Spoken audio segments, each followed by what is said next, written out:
Welcome back.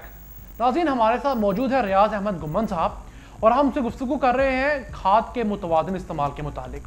रियाज साहब, हमने break पे जाने से पहले यूरिया पे बात भी कर ली और डीएपी पे बात कर ली जी। और अब हम बात करते हैं पोटाश की। हमारे पाकिस्तान के अंदर ज़मीनों के अंदर पोटाश की क्या सूरत हाल है? आया इसकी कमी वाक़ई है हमारे यहाँ? जी बिल्कुल। उसमें अगर जैसे मैंने पहले बताया ना जी, नताइज जो हमारे सॉइल एनालिसिस जो हमने किए हैं, पिछले जो ज़मीन का हमने टेस्ट किया है 3.5 लाख के करीब, 3.5 लाख के करीब, उसमें अगर हम देखते हैं तो पोटाश के हिसाब से हमारी तकरीबन आधी ज़मीनों में पोटाश की भी कमी है। यानी इस खाद का अगर हम तजिया करवा लें, इसको ज़मीन को टेस्ट करवा लें डालने से पहले, तो कोई हर्ज नहीं है कोई भी कि अगर हमारी ज़मीन में कमी है तो ये भी अब्दुर्रहमान साहब उतनी ही ज़रूरी है जितनी डीएपी और यूरिया खाद किस्म की ज़रूरी है। अच्छा। तो आधी ज़मीनों में चूँकि कमी है और ये बड़ी अहम खाद है, इसके बारे में और करता जाऊँ। और इसको भी चूँकि हमने डालना बुझाई के वक्त ही होता है, जैसे हम डीएपी डालते हैं, इसको हम कहते हैं आमतौर पर जैसे ये सार्जेंट नहीं होता चौराहे में खड़ा, हाँ जी, वो आगे पीछे और दाएं बाएं आने वाले ट्रैफिक को कंट्रोल करता है। हाँ जी। इस तरीके से पोटैश वाली खाद जो है ये बाकी खादों को भी कंट्रोल करती है, यानी इसका अपना किरदार भी है और ये बाकी खादों की जो मूवमेंट है उसको भी कंट्रोल करती है। ये बाकी खादों के ऊपर भी असरअंदाज होती है, असरअंदाज होती है। और दूसरा एक और बड़ी अहम इसके जो फ़ायदे वाली बात वो ये है कि ये फसल के अंदर कुव्वत मुदाफ़त पैदा करती है अब्दुर्रहमान साहब, बीमारियों के खिलाफ और कीड़े मकोड़ों के खिलाफ। और उसके बाद जो आमतौर पर लोग कहते हैं जी फसल हमारी गिर गई है, वो लॉजिंग हो जाती है, उसको भी रोकती है, तने को मजबूत करती है। बड़े अहम रोल है, बड़े अहम किरदार है इस खाद के। तो अगर इसकी कमी को पूरा किया जाए तो उससे हमारी पैदावार में अच्छा खासा इजाफा हो सकता है। अब पोटाश के अलावा अगर हम देखते हैं, इस वक्त हमने नाइट्रोजन की बात कर ली, फास्फोरस की बात कर ली, पोटाश की बात कर ली, लेकिन अब ओवरऑल जो देखा जाए इन तीनों खादों के अलावा हमारी ज़मीनों में कुछ माइक्रो न्यूट्रिएंट्स जिसको आमतौर पे हम कहते हैं अज्जाए सगीरा। जी बिल्कुल ऐसा ही। अब ये देखने वाली बात बड़ी अहम, बड़ी इंटरेस्टिंग बात है इसमें कि चूँकि जो यूरिया, डीएपी और पोटाश ये हम बोरियों की शक्ल में डालते हैं। हाँ जी, ऐसा ही है। यानी 2 बोरी, 3 बोरी, 1 बोरी, 50 किलो की 1 बोरी होती है। हाँ जी। जबकि माइक्रो न्यूट्रिएंट्स या अज़ाए सगीरा हम थोड़ी यानी 2 किलो, 3 किलो, 5 किलो यानी किलो में डालते हैं। सही है। चूँकि इनकी मकदार कम इस्तेमाल होती है इसलिए हम इनको अज़ाए सगीरा या माइक्रो न्यूट्रिएंट्स कहते हैं। अदरवाइज़ ये अहमियत अगर इनकी देखी जाए ये उतने ही अहम हैं जितने के हमारे यूरिया, डीएपी और पोटाश वाली खाद है। यानी जिस खाद की कमी है उसको पूरा करना है, बेशक वो बोरियों में डालने वाली है या वो किलो में डालने वाली है।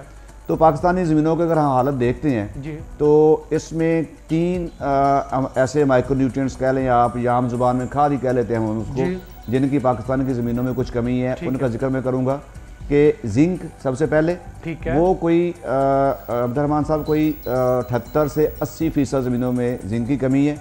और इसमें बड़ी एक इंटरेस्टिंग चीज़ है कि हमारा जो चावल का काश्तकार है, जो धान का काश्तकार है, वो तकरीबन अगर मैं ये कहूँ कि 100% जिंक का इस्तेमाल करता है तो बाजार मतलब गलत ना होगा कोई भी। अच्छा, इसलिए चावल का काश्तकार इस्तेमाल करता है इसलिए, हाँ जी, वो तो इसलिए करता है कि उसमें फसल के ऊपर उसकी कमी के असरात ज़ाहिर हो जाते हैं। काश्तकार देखता है जी अच्छा ये तो जिंक की कमी आ गई है और वो 7 हफ्ते के बाद जिंक का छट्टा भी कर देता है, उसकी कमी पूरी होती है और माशाल्लाह फसल भी होती है। लेकिन जो बात सामने आई है तजिया ज़मीन की रोशनी में, उसमें ये चावल वाले इलाके में भी कमी है इसकी, ये आपके कपास वाले इलाके में भी कमी है। अच्छा। ये गन्ने के लिए भी ज़रूरी है, ये मक्की के लिए भी ज़रूरी है, तमाम तकरीबन फसलात के लिए इसकी अशद ज़रूरत जी। अगर आपकी ज़मीन में कमी है तो फिर आपने तमाम ज़मीनों में डालनी है। और जो रिजल्ट सामने आए हैं वो चावल का मखसूस इलाका है हमारा एक, लेकिन जो कपास वाला इलाका है, जो मुल्तान मिसाल के तौर पे, लोधरा, भावलपुर, इवन सिंध में भी है, तो इन सब इलाकों में भी इसकी जिंक की कमी है। तो हमें ज़रूर ज़मीन चेक करवा के उसका इस्तेमाल चावल के अलावा बाकी फसलों के लिए भी करना चाहिए। ठीक है।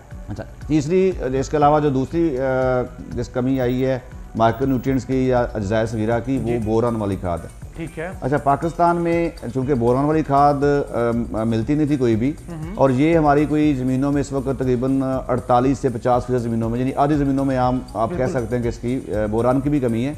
क्योंकि हमारी तमाम ज़मीनों के अंदर ही किसी न किसी की कमी ही वाक़ है। नहीं जी, कमी इसलिए वाक़या हुई है, मैं थोड़ी सी बोरान की बात करके उस तरफ आते हैं क्यों कमी वाक़या हो गई है। चलें, जी, चूँकि बोरान वाली खाद की आधी ज़मीनों में कमी है और वो चूँकि खाद पाकिस्तान में मौजूद नहीं थी कोई भी। जिंक तो बहुत सारी कंपनियाँ बना रही हैं और काश्तकारों को मिल रही है और काश्तकार इस्तेमाल कर रहे हैं, ठीक है, उसकी क्वालिटी में इशूज़ मुख्तलिफ आ सकते हैं, अच्छे भी अवेलेबल है जी, अच्छी कंपनीज भी हैं, अच्छी जिंक भी मौजूद है, थोड़ा बहुत मसले मसाइल भी उसमें है, ठीक है। लेकिन बोरान की खाद मौजूद नहीं थी कोई भी, और वो फौजी फर्टिलाइजर ने हमने टर्की से पिछले 7-8 साल से इंपोर्ट कर रहे हैं और काश्तकारों को दे रहे हैं। और उसमें बड़ा एक अहम चीज़ है कि 3 किलोग्राम फी एकड़ हम सोना बोरान के नाम से बेच रहे हैं हम उसको।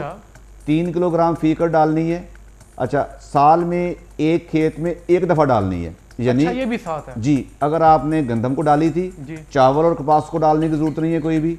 अगर आपने चावल या कपास को डाल लिया तो गंदम को डालने की जरूरत नहीं है, क्योंकि उसमें साल में एक दफा की इन्वेस्टमेंट है सिर्फ, और वो 3 किलो की है। ठीक है, तो मतलब 250-300 के करीब उसका रेट है, इसमें ज्यादा महंगी भी नहीं है कोई भी। वो समझ लें कि 1000 रुपए का ये खर्चा है एक साल में एक दफा का। ना जी ना, 250-350 बता रहा हूँ, वो 3 किलो की पैकेट का जी, ठीक है, यानी कि सिर्फ 300 रुपए का खर्चा है 1 एकड़ का 1 साल का बोरान की खाद। और उसमें जो हमने तजर्बात किए हैं उससे जो सामने बात आई है वो भी अगेन इंटरेस्टिंग है कि इस बोरान की खाद जो हम इस्तेमाल करते हैं, आम फसलों में 8 से 10% इजाफा हुआ है बोरान इस्तेमाल करने में, और खास करके चावल में ये 14-15% तक इजाफा आया है। अच्छा, तो ये देखो ना, 300 रुपया लगा के अगर आपका 10 मन 8 मन पैदावार बढ़ जाती है, तो मेरा ख्याल है ये सौदा महंगा नहीं है, बहुत सस्ता सौदा है जिसको जरूर इस तरफ आ जाना चाहिए। बिल्कुल ऐसा ही है। और जो तीसरा माइक्रोन्यूट्रिएंट्स है जी जिसकी कमी है वो आयरन, जिसको लोहा हम कहते हैं, लेकिन ये ज्यादा नहीं है कमी है इसकी, कुछ मखसूस इलाकों में। कोई 10% ज़मीनें ऐसी हैं जिसमें खासकर ये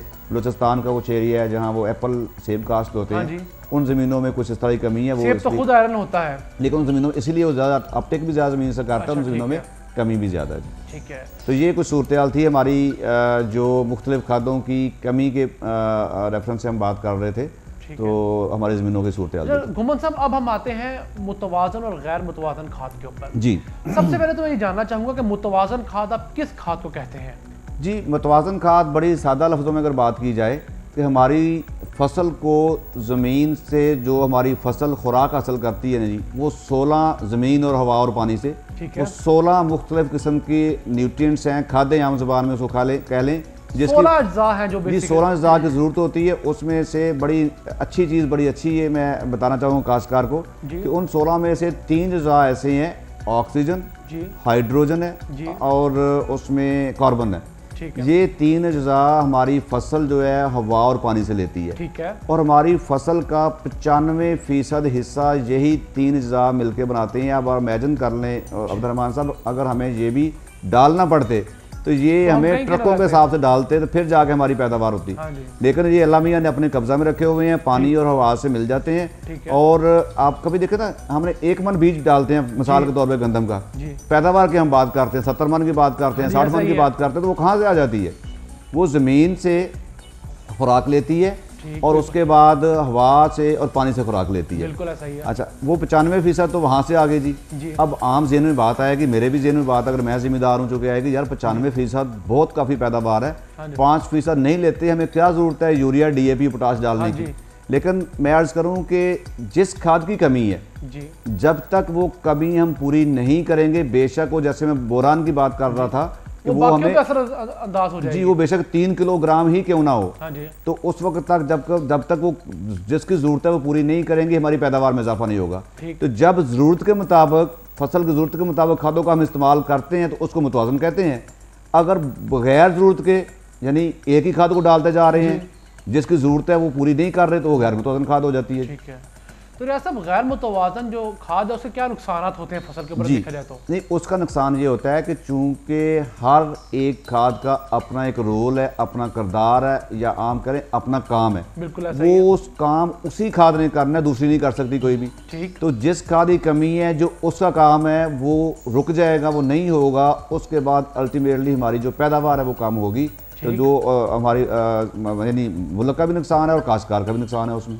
ठीक है, रियाज साहब, हम इस तरफ आते हैं जी कि जो हमारे पास खाद की कमी वाक़ हुई है जी, और जो हर साल हो रही है, उसकी क्या वजूहत है? उसकी क्या वजूहत है? जी, बड़ी अच्छी बात आपने की, क्योंकि पहले, अगर काश्तकार भी कहते हैं जी कि पहले जी हमारी ज़मीनों में खादों की कमी नहीं थी कोई भी, और हमारी फसलें थी बगैर खादों के हो रही थी। हाँ जी। बात ये भी मैंने देखा है कुछ काश्तकार को ये कहते हुए, नहीं जी पहले तो बड़ी अच्छी बड़ी ताकतवारी फसलें आ रही थी, खाद डालनी पड़ती थी, अब खाद बल्कि पहले नहीं डालते थे कोई भी। आहिस्ता आहिस्ता मुझे याद है जब मैं वैसे छोटा था तो उस वक्त हमारे ज़राअत वाले ये ज़मींदारों के खेतों में चोरी खाद डालते थे। अच्छा। हमने खाद नहीं डालनी कोई भी। ठीक है। आज वही खाद है कि बाद का हमें लाइन में लग के लेना पड़ती है, बाद का हमें ब्लैक में लेना पड़ती है।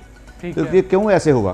उसकी वजह सिंपली ये है जी, पहले हम अक्सर ज़मीनें देखें जी साल में एक दफ़ा काश्त करते थे और यानी 6 महीने काश्त और 6 महीने फारग रहती थी, उसमें जरखेज़ी उसकी बहाल होती रहती थी। दूसरी बात कि हमारी जो फसलें हम काश्त कर रहे थे अब्दुर्रहमान साहब, उनकी पैदावारी सलाहियत कम थी, वो कम पैदावार देने वाली फसलें थी, और उनकी जब पैदावार कम देती थी तो ज़मीन से खुराक भी कम ले रही थी, ज़रूरियात भी कम थी। तीसरी बात यह है कि चूंकि बहुत अरसा पहले की वो हमारी ज़मीन थी, उसके अंदर अलामिया जो खुराक रखी थी, आहिस्ता आहिस्ता वो हमारी फसलें वहाँ से खुराक ले रही थी।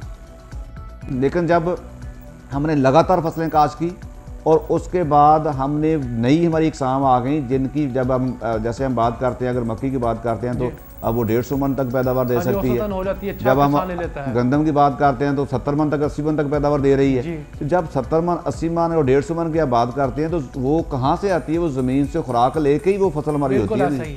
तो आहिस्ता आहिस्ता जितनी मकदार में हम ऊपर निकालते गए अपनी फसल की शक्ल में, अपनी खुराक की शक्ल में, अपनी मवेशियों की खुराक की शक्ल में, उतनी मकदार में वापस ज़मीन में हमने वो खुराक डाली नहीं है कोई भी, हमने लुटाई नहीं है, वो चीज़ें लुटाई नहीं है। तो आहिस्ता आहिस्ता वो कमी आती गई हमारी ज़मीनों में, जिस वजह से अब हम सबसे पहले चूँकि खुराक सबसे ज़्यादा इस्तेमाल हमारी फसल नाइट्रोजन वाली करती है, सबसे पहले यूरिया वाली खाद की कमी आई।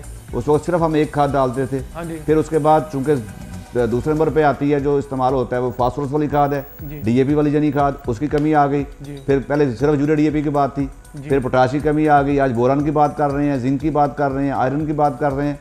क्योंकि आहिस्ता आहिस्ता ये खादें ऐसी हैं कि जिनका इस्तेमाल तो फसलें हमारी कर रही हैं, हम उसमें नहीं डाल रहे कोई भी।